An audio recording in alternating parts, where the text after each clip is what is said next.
Hey kids, welcome back. Actually, apparently I shouldn't say kids because someone blocked me on Facebook the other day because I said, come on then kids. Man, I've worked in education for years and it's just my jovial way of being. So that's shit.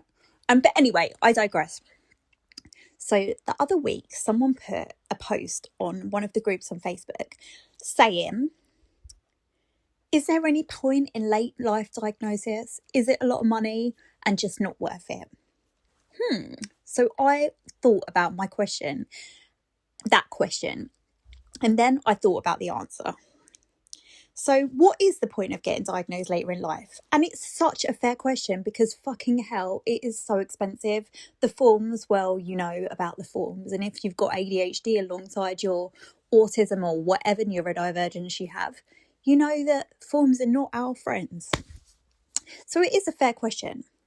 If you've already gone through school and you've already got a career, or you've already had children, or you've already spent decades figuring out how to survive, now what is the point of finding out at 30, 40, 50 something? What difference does it make? What's the point? And for a long time, I've asked myself exactly the same thing, because even family members have said to me, you've got through this far. What is the point of getting your diagnosis now? Or what's the point of exploring yourself now? And I have also wondered the same thing. But honestly, for most of my life, I genuinely feel like there was something wrong with me.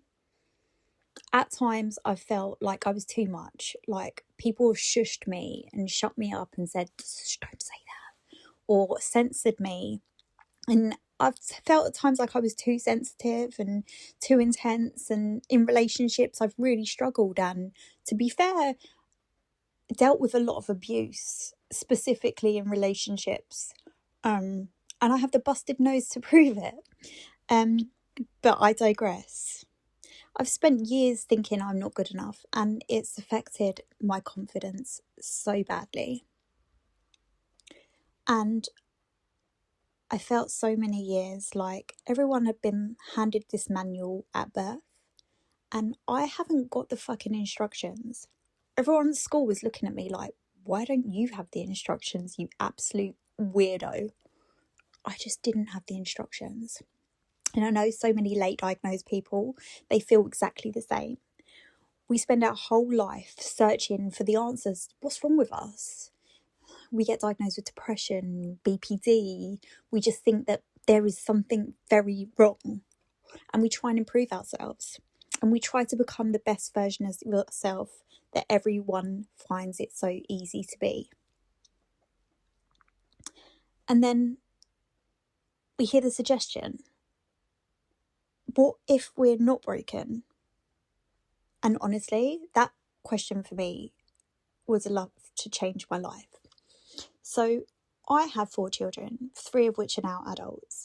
I remember one, when they were little, was very confused about life, very upset, very emotional, and very much like me when I was a child. And they had the most horrific time. And I remember sitting down with them on the bed once, and I remember saying to them, I know exactly why you feel like you feel. I just don't know why. And I'll work it out. He was about 6 at the time, and I remember he cried. He burst into tears because he felt validated.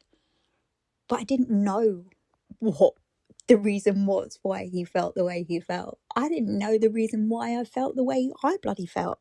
But I just know that there had to be a reason, because now there's 2 of us, and we can't just be like that. It doesn't make sense.